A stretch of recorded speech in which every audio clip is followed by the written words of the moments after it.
Telugu PMC ప్రేక్షకులకు స్వాగతం. Hi friends, మీరు గనక ఇప్పుడే మా ఛానల్కు వచ్చినట్లయితే మా ఛానల్ని సబ్స్క్రైబ్ చేసుకోండి. సబ్స్క్రైబ్ చేయడంతో పాటు పక్కనే ఉన్న బెల్ ఐకాన్ని క్లిక్ చేయండి. మా టీవీలో ప్రసారం అవుతున్న సీరియల్ నువ్వు నేను ప్రేమ స్టార్ట్ అయిన కొద్ది రోజులకే ప్రేక్షకులను బాగా ఆకట్టుకుంది ఈ సీరియల్. ఈ సీరియల్లో హీరోగా స్వామినాథన్ అనంతరామన్ విక్రమాదిత్య పాత్రలో స్టైలిష్గా నటిస్తున్నారు.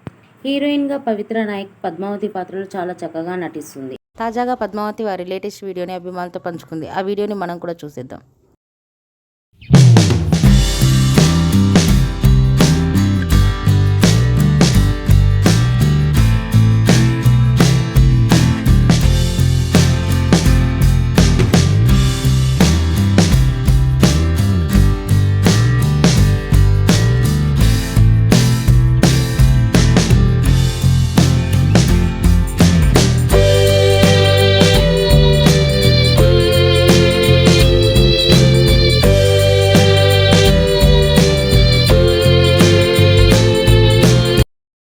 ఈ వీడియో మీకు నచ్చినట్లయితే లైక్ చేసి మరిన్ని టాలీవుడ్ లేటెస్ట్ అప్డేట్స్ మిస్ అవ్వకుండా చూడాలంటే తెలుగు పిఎంసి ఛానల్ను సబ్స్క్రైబ్ చేసుకొని పక్కనే ఉన్న బెల్ ఐకాన్ని క్లిక్ చేయండి.